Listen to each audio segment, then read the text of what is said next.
गडचिरोली जिल्ह्यात गेल्या 2 दिवसापासून मुसळधार पावसाची संततधार सुरू आहे आणि याचा परिणाम अनेक ठिकाणी नदी नाले दुथडी भरून वाहत आहेत. अनेक मार्ग बंद पडले आहेत.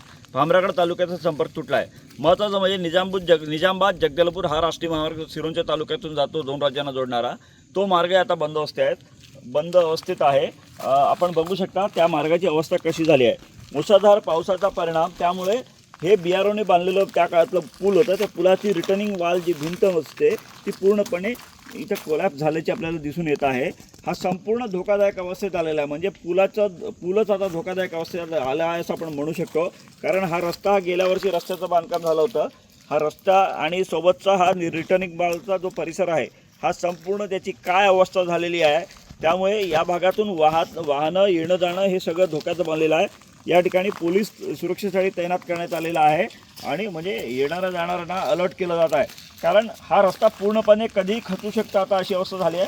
हा राष्ट्रीय महामार्ग आहे. राष्ट्रीय महामार्गाची ही अवस्था झाली आहे. असरगल्ली ते सिरोंचा दरम्यानचा हा मार्ग आहे. आता प्रशासनाने पूर्ण बंद म्हणून जाहीर केलेला आहे.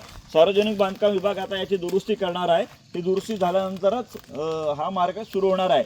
मात्र बांधकामाची अवस्था जी आहे, म्हणजे पाऊस किती मोठ्या प्रमाणात होता आणि सर्वात महत्त्वाचं म्हणजे हे अशा पद्धतीचे बांधकामं करत असताना काही खबरदारी ज्या घ्यायला पाहिजे ती घेण्यात आली होती का, हा सगळ्यात महत्त्वाचा मुद्दा आहे. त्यामुळे एकूणच अशा पद्धतीचे बांधकाम ज्या ठिकाणी होतात त्या ठिकाणी अशा पद्धतीचे येणारे पूर असेल, पाऊस असेल, या ठिकाणी मी तुम्हाला दाखवतो. संपूर्ण भिंत कशी पडली आहे बघा तुम्ही.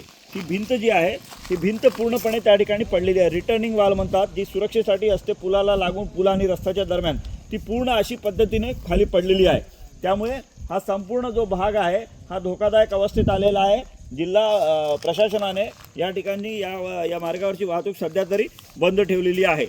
महेश तिवारी, न्यूज 18 लोकमत, गडचिरोली.